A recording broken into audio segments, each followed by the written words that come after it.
Hey, everybody. Hello. Hey. Look at all these happy faces, especially my anime one. I don't know what the hell I'm doing. Let's see. I am fake, obviously. I'm not real. I am totally AI driven. This is all aggregated. Next to me, I got Ben Herskowitz of the infamous Pennsylvania crowd. Amish in hiding. I got Jay Z, that beautiful Punim. Look at him up there. How are you, Jay Z? I'm doing well. You? Awesome. Living the dream. Got Yeah, Mike, of course. Yep, yep. bottom right. Trying to wake up from the dream every day. Trying to Yeah. wake up from the dream. And our variable, we got freaking Jake Z, Z Ricks. Hey, you did it. English No. is hard today. I wanted to see my avatar's mouth try to form those words. Dick Rick Raw. I don't know. It's a hard task for people to pronounce my last name right. So you Is did it? it. It is. Yeah, it's wrong. I don't even correct people anymore because it's so often wrong. What do they say? Reichs? Reichs, and actually, I'll give you some ammunition. I guess there's a subsect of my family that goes by Reeks, which I don't even know how the hell you could get Reeks from RYKS, but there is that. Wait, what? Okay, then that leads me to ask you, what is the proper pronunciation if it's not So rights? Ricks, Rex. like Oh, okay. RICKS, like that, but it's RYKS. The Like, adage goes that when we immigrated, it was RIJKS, and then they knew that was a disaster, so they rewrote it as RYKS, and it Interesting. didn't get much better, I guess. this is the Yeah, disaster. I lucked out. We had a whole bunch of letters, and much like a hockey fight, they dropped every letter that didn't work the way it's supposed to, and now my last name is phonetic, which people still screw up, but at least I can tell them it's phonetic. Yeah, I guess I shouldn't really be complaining with a last name like yours. You probably have it a lot worse off than me. Yeah, but I get called a lot of names that aren't on my birth certificate, and I enjoy it because I guess I'm a glutton for punishment. So Hmm. anything but late for dinner. There Yeah, you go. exactly. Oh, so I'm interested with the topic tonight. We have gamifying hazmat. I'd like to just broadly say, what do you think its place is in hazmat? Do you think that that's where we're going as instructors or as a crowd? What do you think? I mean, we'll go honors first. We'll go Mr. Reeks. Oh, thank you, Mr. Salveson. So obviously, Nerd the Game was kind of a brainchild of mine that we've worked on, and hazmat being a notoriously dry subject, the the ability and the thing that differentiates adequate instructors from great instructors is the ability to make it engaging. And so uh, having this as a tool to do that in the classroom and also in your own, tabletop with your crew or even by yourself, the ability to make topics that are traditionally dry more engaging is the hope. And I think that we're seeing that not only in this kind of a one of a kind, tabletop game, but also in, VR and other sorts of, gamification. Uh, how do we make subjects that are difficult to teach more engageable? Jay Z, what do you think? I mean, is games part of the I mean, because listen, I think we've all been at this for a while. I've never played a real game, and that's not true. Maybe remember back right after 9/11, everybody was playing Jeopardy, Yes. Mm-hmm. and they played it so much, everybody wanted to vomit when they played it. But since then, since that thing went away, have you guys seen anybody doing this in the classroom? I have not Yeah, seen it. Kahoot. I think Kahoot. I've seen a bunch of Mm. times. I guess you call that gamification. Yeah. Yeah, Kahoot would be a gamification. I I, I mean, good.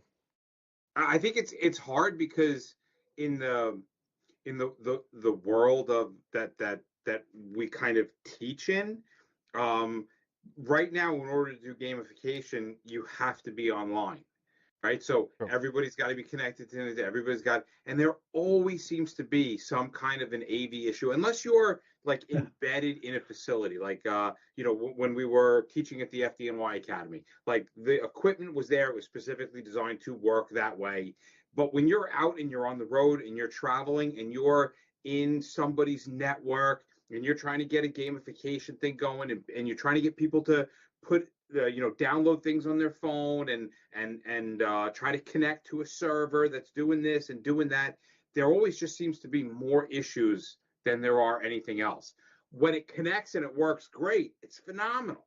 Yeah, I agree. I think though there's a drawback, and I think that's the same way. I did a short time working for I was command school, and they had the big boards that would come out, and you'd be like tabletop, like literal tabletop scenarios. And what I found is people were more interested in moving the little Matchbox cars around than they were in the scenario. And you guys find the same thing, like in Jeopardy, they're more worried about how I'm going to determine who is actually buzzed in first than there are in actually the educational process. So at some point, the game winds up ends up hijacking the process. And so you spend more time trying to be like, can you just focus on the material? And they're like, no, I totally beat that guy. It's like, listen, it's like, whose line is it anyway? The score isn't real and the points don't matter. Like, just, just relax. But that's not our nature. We're all type A personality. So you're saying that you didn't get to the point where you bought your own Jeopardy buzzers specifically to combat the I buzzed in first? No, I did not do that. Although my father, being an electrical engineer, did offer to build in the manner that he does. But no, we moved on to other ways to try and keep it engaging. But I think that was one of the pieces. How do you manage the material and make sure that it is entertaining but also focused? And sometimes that requires a little extra. Yeah, and I think that's one of the differentiators when it comes to Nerd the Game, which is the idea that it's cooperative, right? We're going to eliminate the idea that someone's going to win, someone's going to lose, because either we all win or we all lose together. And in that, it pulls that portion out completely, right? We're not fighting for a score, who got the daily double. It's right, did we solve the problem effectively? And in reality, that mimics, the scene. It mimics on-scene events, right? We're either going to win or we're going to lose this thing together. It's going to go bad or it's going to go good, deciding by all of our actions. And so we have to come together, and hopefully we build some teamwork into the game in that too, No, screw that. That sounds like everybody gets a trophy bullshit. No, I remember. I mean, the original. And Jay-Z, you were around. I mean, like right after 9/11, they started this Jeopardy thing, and it was a gem. It really was a good idea, and it rightfully evolved to where it was a question followed with a mini lesson, right? And it was like, whether you got it right or you didn't, I'm still going to tell you the background of this question so that everybody moves forward together. And then it got so bastardized where there was so many different versions and hyperlinks and buttons, and people started going, let me show you how cool I am on PowerPoint. Because remember, PowerPoint was kind of like new back then, and that was like the cat's ass of what you could do with PowerPoint. And I think it just got to the point where it was just and again, I'm not calling out but the IAFF was the one that really put that into every classroom in the country, to the point where it was like people wanted to not play it anymore, right? Well, it's like any other form of engagement entertainment. If you do too much of it, it sucks, right? You go and you watch a movie, and they've got a great line, somebody's got a great bit, and then because that great line and great bit hit once, it repeats itself over and over and over again in like these slight variations. So by the time you get to halfway through the movie, or God forbid a sequel, you're like, this isn't funny anymore.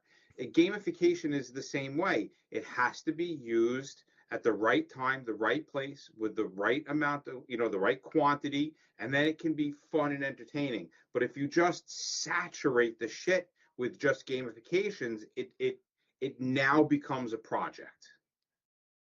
But I think that's also the difference between, and I hope this lands, between someone who is merely qualified as an instructor and someone who is actually an educator, right? An instructor is a certification that you get that says you attended X number of hours of educational methodology. They say it's for adults, really it's for kindergartners. But at the end of the day, that doesn't mean that you're good. It means, and so it's like, I hate it when people always, like, they teach something, they go, well, here's another tool for your toolbox. And that's fine, but you wind up with all these tools, and if you don't know when to use it, you wind up using that crescent wrench as a hammer, and you're like, I don't understand why this isn't working. I have this game, I have this Jeopardy game. Why isn't it working? Well, it's not working because you didn't do it at the right time and you didn't do it in the right way because you didn't understand what the tool is for. And so, gamification to me would be the same way. Like there's a time and a place for it, and it's understanding that, and you can't just shoehorn it into every little, like you said, you can't just like, oh, it worked for this, so it's going to work for everything. Well, no, you have to find the right application for the right tool at the right time. Well, we were just at Arkansas. We were just at an Arkansas conference. NATSPO, go NATSPO, go Mudbugs. And we were showing the game, which we'll show you guys in a couple of minutes. Is that one girl was like, okay, so what if they don't answer it right? I'm like, well, that's when the instructor has to become instructor and run the class. It's not like this is an easy button where you put the kids in the pig pen, whatever the hell, the play set thing, and you just walk away as a parent and just let them play with their things. Like you got to be supervising, you got to be Yeah. enabling, you got to push them this way and push them that way to build calluses. One of the more douchebaggy things I think I do in the classroom is I purposefully set up the questions to manipulate the students to have them give me the wrong answer, because there's so much that you can get, the class can get from somebody giving a wrong answer, that when I use this game, I'm specifically hoping sometimes that we go down the wrong path, because then that becomes the natural lesson point. Hmm. And I think we all know from our careers that I think I've learned a whole hell of a lot more from the things I've messed up than the things I do well, right? Oh And yeah, so yeah, yeah, yeah. like those traps, those pitfalls along the way, all are opportunities to pivot and have something to talk through and, ultimately learn way more than if it would just go perfectly from the moment go. Right. You're Well, you're also pushing them into what I'll call they have to defend their thesis. I mean, Hmm. right or wrong, I don't want you to just regurgitate an answer. I mentioned my father before. He's being an electrical engineer. He's like, I want you to learn how to solve problems. I don't want you to memorize answers. And his reasoning was, if you memorize an answer, you know how to solve exactly one problem. And so if someone does something good or bad, even on the fire ground, it's like after the call, it's like, hey, why did you do that? And then immediately they get defensive, like they did something wrong. It's like, no, just be willing to defend your thesis. Let me see your thought process. And the classroom is no different. If you just say, what is the LEL of blank, and you just spit out a number, I know that you memorize a number or you're really fast on your phone and you're maybe not playing Candy Crush. If you explain your answer, then I know whether or not we've actually connected in a manner that you can use the information out on the street. well, that's like in operations. I'm a pragmatic outcomist. I only care about the end. Get the job done. I don't care how you get there. But in the classroom, I'm the antithesis of that. I want to know how you got to that outcome so we can analyze that piece. And I think that's as educators, as guys that are in front of the room, I think that's the more important thing is like when you're in the classroom, break down the why and out in the street, get to the goalpost as fast as possible. Hmm. The way I frame it when I teach is saying articulable and defendable. So like any decision you're going to make on the fire ground on a hazmat scene, I want you to be able to articulate what you want to see happen and then be able to defend your decision to do that. And so if ever you're posed with what do we do next, if you can explain what you want to see done and defend for why you made that decision, then you're probably ready to make the next step. Mm. Well, listen, and it isn't just about the paper game, but I just want to show you where we started. Is Jake? I think you got one of the game sets there. I Oh, do. son of Oh, a. it disappears in the thing. Oh, when I put my hand behind it. Comes in a Nope. nice, I feel like Billy Beautiful. Mays here. Um, so But wait, comes in there's a little more. box. All right, Uh, and we can show them the cards, but it's so much better to see it digitally. So look how they're gone. they're gone.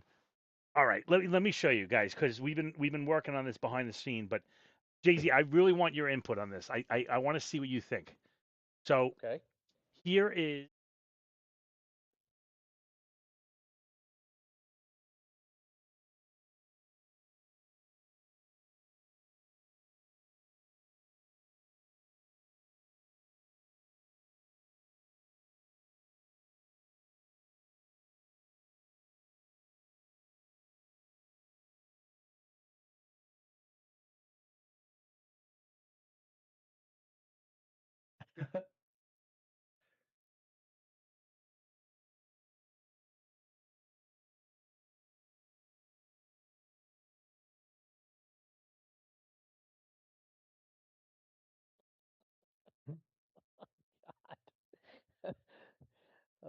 Where's the plane crash?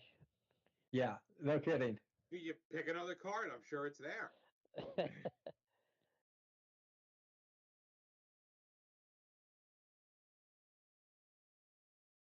Hmm.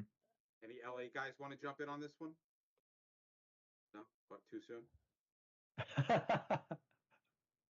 I honestly, this is the first time I've seen it. I need to press how to play button. I'm not sure what do you, I'm not really sure what you do here. Hmm. Yeah, so the idea being that one of the most difficult things you can do as a hazmat instructor is come up with unique scenarios. How often have we went to an ammonia leak or a chlorine leak when we do hazmat scenarios ad nauseum, right? So this is an opportunity for us to rapidly and randomly make tabletop scenarios. And so it's going to give us one of a few, what are the number? One of 20 or 30, what's the number? Materials, locations, and quantities, and then we just play it. Basically, it turns out to be effectively hazmat Dungeons and Dragons minus the nerds, or maybe more nerdy than Dungeons and Dragons, depending on who you ask. But yeah, and so we're just going to play it as a tabletop scenario. But now instead of me sitting at a computer or at a desk trying to figure out which chemical I'm going to think of and what container it's going to be in, and what some of these potential variables are, the system is going to do it for me. And now instead of spending time doing that, we can focus on working through these scenarios. And the instructor doesn't have any advantage over the students in doing it. We're really going to solve this thing live as if the emergency came out just the same way it would if we were working. Okay. I think it's fantastic. Yeah, well, anything you can put in to help, instruct the students, and it's great. Again, that's my first introduction to it, so I'm very green at it. I'm still a little bit fuzzy, but um,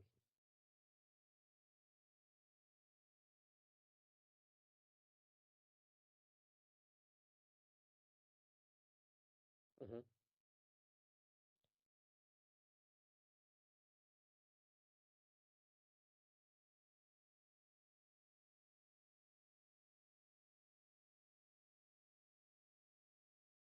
Everything changes. Yep.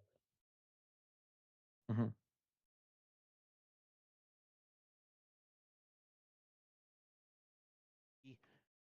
Where we started, and it's still a very applicable, pocketable thing.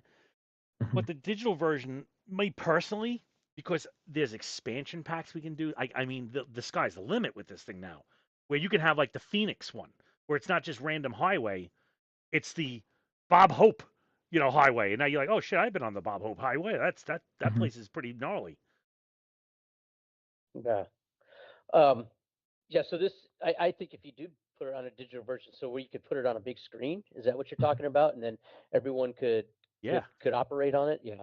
Mm-hmm. Yeah. Yeah. Hey, listen. I think this the whole underlying thing here is how do we get people to listen to us when we're instructing, and I think this is a great outlet for it. And honestly, you take some of the instructors that we've all worked with, and some of them, they could do this and it'll still screw it up. I mean, that you can't even, you wouldn't even be Well, able to, listen, you you you would can't not be fix able to listen to stupid. The them. game doesn't fix stupid. Well, that's the thing. I think so. That's the thing that bothers me the most is that when you have an instructor and he or she can't, they're just not good at what they're doing. They don't have the experience. They haven't been on a lot of incidents. They just kind of basically reading out the book. And let's face it, they're out there. That's just all there is to it. This is not going to help them either. But how do we get these people? This is great for guys that just can kind of top this off and put what you've taught them. Okay, now let's put it into motion. Let's go right. with it. But I mean, there's guys I've listened to teach. They could teach the phone book to me, and I just sit there and get mesmerized. And other times, guys are trying to teach me about a chemical or something like that, and or a process or something like that, and they've just completely lost me. And I think that's what we're kind of getting at right here is what's some of the options for instructing to make sure we can get our stuff out and just something different than than the past we've done. And I think you guys hit on something here.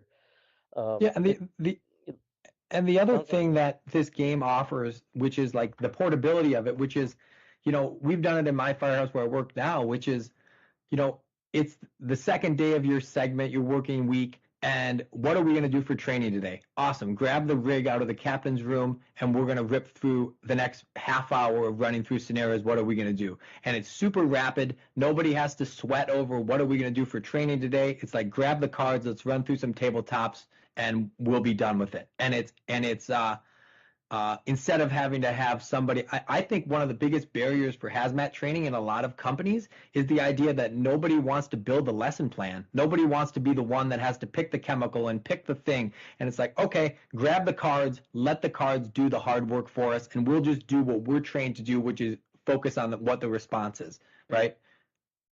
Yeah. Three things that come to mind. Oh, go ahead. Sorry. No, go ahead. The three things that come to mind that I think is phenomenal about this is one, it doesn't have to be tabletops. Like, there's plenty of times where we're going to do some suit time, and you have the same problem, right? I got to pick a scenario, and this is just phenomenal. So that doesn't have to be just regaled to like the classroom portion. Go out and be like, hey, here's the truck, there's the training ground. Today we're going to do blank. Or even if you're doing this beforehand, you can be like, lay it out, sit like almost like you did Magician's Time, but like you pick a card, you pick a card, you pick a card. And so they basically picked their own scenario at random. It's like, okay, we're going to do this practical. Mm-hmm. I think this also has the advantage. There's plenty of times where there's not an instructor to create in a scenario. And so this allows just a bunch of guys that are not on necessarily a hazmat company. They can make scenarios and talk through it. Mm-hmm. How many fire guys sit there and they're listening to a call and like, oh, if I were there, I would. Well, that's basically what this can be. And furthermore, at least the card version being portable, I'm sure you guys have been on calls where like you're in standby mode for hours. Like you could do this on an actual scene just to Mm-hmm. pass the time. We have a photo somewhere of guys playing tic-tac-toe with grease pens and drum lids. And it's like, we're eventually going to need to use those lids, right? And they're like, yeah, we were bored. Sorry, Chief. Like, so I think that has another value with being on the card side, being portable. Like, put it in the rig. When you have downtime and you're bored and can't figure out what to do, you can either death scroll your phone or get some education. And I think you're right. This breaks down the barrier of the hardest part of hazmat training, which is picking the scenario. I had I should say. 2 points of this because I was at a location recently and they're like, well, we don't have a wastewater plant or we don't have a swimming pool here. Fine. As an instructor, you remove them from the locations and now they have a smaller pool to pull from.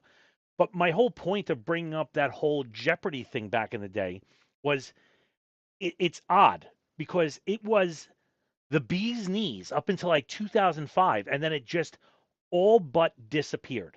Like gamification in the classroom evaporated. There was none. And so what I see this game, and it's not just this game, but I'm calling on all instructors, you're okay to gamify the classroom. Like you crack the nut, man. We got we Jake came up with this game. It's amazing, but it should not be the first and only game out there. Get creative. It's time to start opening up the classroom and make it fun. Go. Like, I think that's hard. I think it's hard for many instructors to put themselves in a position to like, okay, because I'm trying to think of how to phrase this best. It's a permission right? Like, structure. We're giving you permission. Go make games. yeah, Make it but fun. there's more to it because you have to be able to set up the classroom to be ready for gamification, right? So let's take Jeopardy for example, right? Like the game itself doesn't just make it fun. The host makes it fun. Mhm. How you set up the game makes it fun. The teams and how the reward that people are fighting for makes it fun, right? Like, hey, the team who wins gets released 15 minutes early. Well, now you're going to have a fight. So I think a lot of people they assume like, hey, and even the nerds game, like that you have to still have the skills to be able to be entertaining with the tool.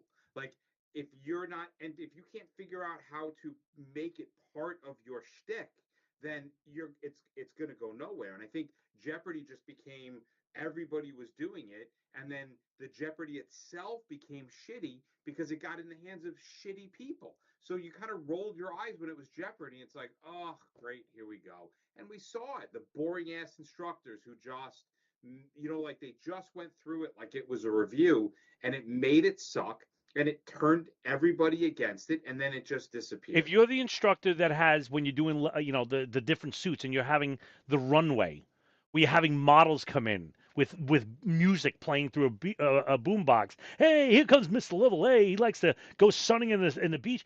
That's the guy that's going to knock this out of the park. Gamification. But if the guy is just sitting up there like Bueller, he is not going to make this game work. Right. But he won't make anything work. No, he's going to kill the whole class. Yeah. And unfortunately, I think that's where a lot of people have a bad taste in their mouth for gamification, is because they're like, I sat through this class. The game ended up being really cheesy, not because the game was cheesy, but because it wasn't set up to be fun, entertaining, competitive, something that was an enjoyable break from the mundaneness of the classroom. So I think that's where people fail. I'll pose a question to the group, which is, say you are an instructor that is self-aware enough to realize that you're more of the Bueller type. They don't exist. You don't believe that there's anyone that's self-aware? If you're that guy, unless you're a new instructor, right? That's where I give a lot of, like, if you're a new instructor, hey man, all the power to you. You realize you're boring and you're working on it. But if you're not a new instructor and you suck, you think you're good. And that's the problem, is that there's not a lot of people that turn around and are like, fuck, man, that sucked ass. There's just not. Like, there's not enough people being brutally honest with people. So, well, let's play hypothetical then. Hypothetically, one of these sucky instructors becomes self-aware. Maybe they find a genie's lamp and rub it or something like that. All right. You're rubbing my lamp. Go ahead. Yep. I'm rubbing Mike's lamp, and out comes a genie. And what does that instructor do tangibly to change? What does that? So, ooh. Are they asking like wishes, or are they asking? The genie's gone now, Mike. I guess like you could turn around and you could be like, I wish I was entertaining. Okay, well then, what is it that is going to be? Yeah, I just give you clown shoes and a big red nose. Right. I guess it's you have to become self-aware of what it is you're doing that needs improvement, right? Like, is it filler words? Are you umming and ahhing your way through? Are you monotone? Are you overly technical? Like, I've had plenty of people, like, they're doing like a pub ed and they're talking physics, and you're like, yeah, that 6-year-old has no idea what you're talking about. Right. Yeah. So I think that's part of it. And like I said, I think the other piece of it is this allows folks to, like, the new instructors, at least in the fire station, they're always concerned about, is their scenario believable? And are they going to be able to defend it? And if people pick it apart, I think it's like, there's nobody to fight. Like, there isn't. Like, you've dealt the cards, and it's the fate of the universe, and so you're not going to win. So just don't fight. Like, every HCP exercise, every class on that says don't fight the scenario. Well, you can't. There's nobody to fight. There's no this mysterious boogeyman that you're going to fight over the scenario. It's how the cards are dealt. Here's the step, Jakes. Right, Jake. The genie comes out of the bottle. He instantly puts you in front of Bobby at one of his "You Suck at Teaching" lectures. You're given a notebook and a pen, and you write down the list of shit that makes somebody a bad instructor. Then you go back, you videotape yourself teaching, you watch it, and if you want to slit your own wrist, you suck at teaching. And then you need to go through and you need to look at that checklist, and you need to pick one thing and say, this month I'm going to focus on this. and everything else is shit. Okay, fine, it's shit. I'm going to improve this one thing. You work on that for a month, and then you move on to the next thing, and you work on that for a month. And then a year later, you've worked on 12 points. You re-videotape yourself, and maybe now you only want to just hang yourself instead of slit your wrist. Well, congratulations, you've gotten a little bit better. Like, but that's what it takes. It takes this dedication to being like, I am going to become an entertaining human being. I am going to make sure that these people are understanding what I'm saying and they're enjoying their time. And if you're not dedicated to that, then you're gonna suck at this. I have a question. I'll throw out to the group. Whoever wants to start starts. There are two modes to this thing. One of them is the play in a group.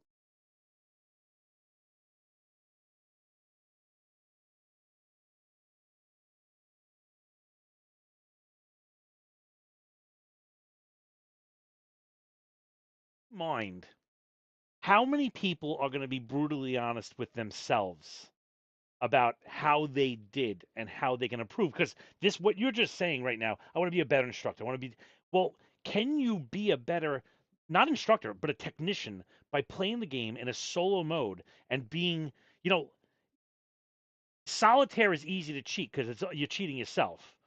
This is easy to cheat. You can just be like, well, I don't know.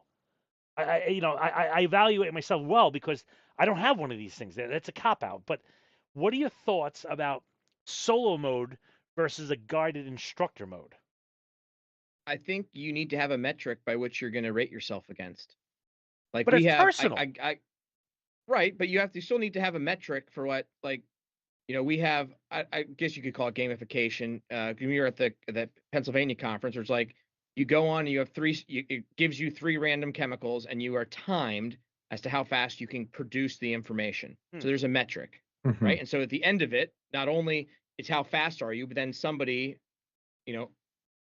somebody on the other end of that grades it, and like it's like getting a term paper, right? So there's at least a metric. I imagine for this, it's like, okay, well, how fast? So maybe I'm filling out my department's tech info sheet. So I can do that solo. I get out the tech info sheet and I get my scenario out and I fill it out. And I'm like, okay, in 5 minutes, 10 minutes, 15 minutes, how far did I get? And then go through and, hand it to somebody else and be like, see how accurate this is. Because it doesn't matter how fast you are if it's completely inaccurate. And it also doesn't matter how accurate you are if it takes you 8 hours to get to what they needed 7.5 hours ago. Well, so I think solo play is on the metric. Oh.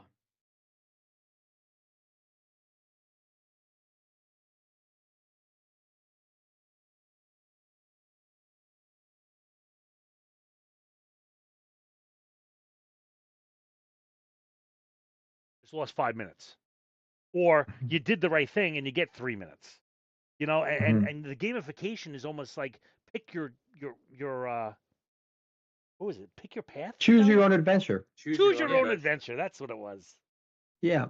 And I think the unique thing about the solo play is the idea that you really are dealing these cards and truly dealing yourself a random scenario. And it's almost impossible to do that without some sort of system like this, right? If you were going to sit down at your computer and go like, okay, I'm going to practice hazmat, how in the hell are you going to come up with a random scenario? You're just not. You're going to always lean it towards your specialty, or you're going to do this thing you're familiar with. You're not going to pick some random chemical in some random container in some random location. That's not possible.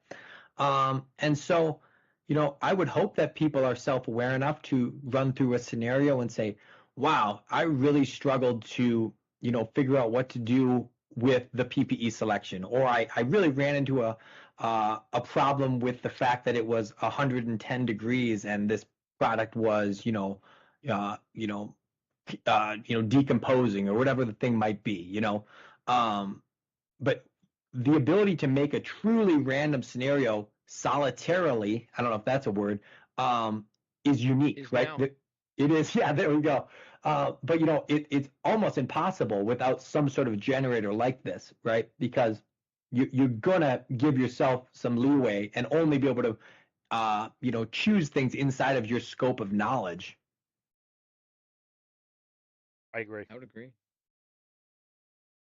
So in solo mode, how do you know whether you did okay or you screwed the pooch? Because I know we have some people that you ask for ideas and they give you an idea and then you go, okay, does anybody else have anything that's actually a good idea? And then you look at you like, hey, what's wrong with mine? And it's like, well, that was just fucking ridiculous. You Yeah, just that's have to ridiculous. frame it right. It's Yeah, it's why a are you great even in this? idea. I needed something to line the bird cage. I appreciate your contribution. Yeah. Yeah. Yeah, I So think that I think that is definitely one of the things that makes solo mode more difficult is because, um, you know, it is subjective, right? Somebody that's kind of in their own silo might believe that they're doing a great job if they don't have anyone to bounce their ideas off of. So if that's the case, it's trying to find someone to check your answers off of, or just kind of being introspective about the idea of, well, how difficult was it for me to track down these, protective measures or wherever it might be. I really struggled to navigate Cameo, or I really struggled with this blue model, or pick the thing. Well, it's And also I think like that you can modify the difficulty. Like let's say you're playing solitaire with cards, which I would argue everybody's done that. You can play single card flip or triple card flip. Triple card flip is much harder to play because you can't just get the card number 1 or 2. You have to play the third every time. So you can play the expert mode. And what is expert mode? It is whatever you want it to be. I naturally tend towards the hardest because if I win on the hardest level, then everything below that is a bunt. Mhm. so could you play it on a single level with everybody? Everybody works on their own, and then you compare your answers to the rest of the class, and Yeah. then you kind of decide, yeah, that was a great idea. I don't know where you came up with this. You were out in total left field, and then you can kind of combine all the answers and see where Well, you're at. I mean, single mode, for an instructor, like as an instructor, I would almost think of I would kind of combine the two together and create like small group modes, right? Where you're kind of, group of three, a group of three, a group of three, and then everybody kind of come up with your answers. If you had a small Yeah, enough class, yeah, the yeah. single mode becomes single mode, and then all the answers kind of now you have not a template, but you have a path that everyone's walking down, and now those paths can be compared. Mhm. Yeah, I see it as that. It's like, the deck of cards can make 1.125 million combinations, right? So we're not going to duplicate in this dealing process. So you could have a classroom of 40 people, and everyone in a matter of 5 minutes gets their own unique scenario to deal with. And at the end of the class, we come back, everyone presents what they would do. This is what my chemical was, this is what the quantity was, this is where it was, and this is what the variables I was trying to deal with. And this is what I decided to do about it. What do you guys think? Right? In that session right there, you have your own 4-hour class right there. Like bam, as fast as that goes. And I think there would be a And, ton. If you had an instructor that could bob and weave through rolling with the punches of all those different scenarios, I think you would have a class that was really effective. and I I think also think you just give them like very simple outcomes. Like here's your scenario. Do your tech ref, do all that stuff. I want to know what meters you bring, what are you expecting to do, and what are you wearing. That's it. Go. Like just you can keep it as simple as possible, which I've been successfully doing in classrooms using this tool up to the point where you can get like multimodal and then imagine throwing a new variable card every 10 minutes. You don't have to solve in 10 minutes. You have, oh, now it's raining. And now it's raining babies. And now, like a plane just crashed. You're like, what the fuck? What are you doing? You know? something I thought about as we were talking. You brought up about how did like the solo play, and I think something to keep in mind is you've created a fantastic tool, and it's not. I wouldn't burden yourself with how do you make it so that it works for everybody if they don't have the ability to self-regulate or be introspective. I mean, the poor craftsman is always going to blame his tools, right? Everybody's painting ceilings. Someone goes, "Man, all I got is this shotgun." Like, there's always going to be that guy, and so you just have to not I wouldn't bog myself down with it. You're gonna have people that are gonna do great things with it. You're gonna have instructors that are gonna use this and make it successful. But also the reality is you're gonna have some instructors that are gonna turn this into the next Jeopardy.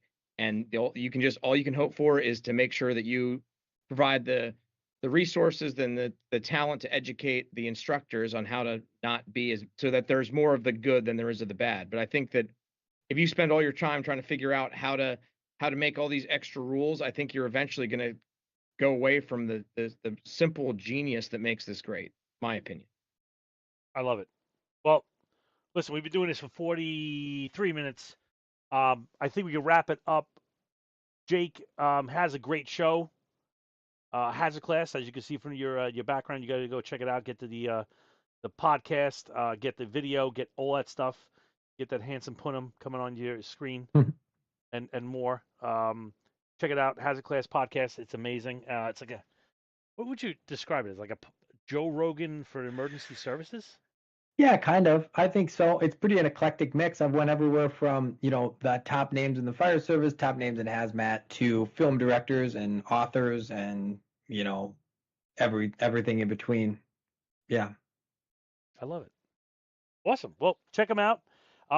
We are going to, I didn't even discuss this with anybody. We're going to run a 20% off sale for the game for the next 3 days. So you have until August 9th to get your game for 20% off. And if you don't, sucks for you. And Jay-Z, I'm going to send you a game Okay. so you can get handsy Thank with you. it. Mm. Okay. In solo mode. Uh-huh. In solo mode, Solo maybe crew mode. mode. Oh. In a quiet room. Yeah. Mhm. He mails back. They're all sticky. Yeah. Oh, behave. No behave. Oh, you guys kill me. All right. So, yeah. So check out the game. It's on the hazardguys.com. You can just go into the store, go to the game. 20% off if you use the code REEKS. REEKS.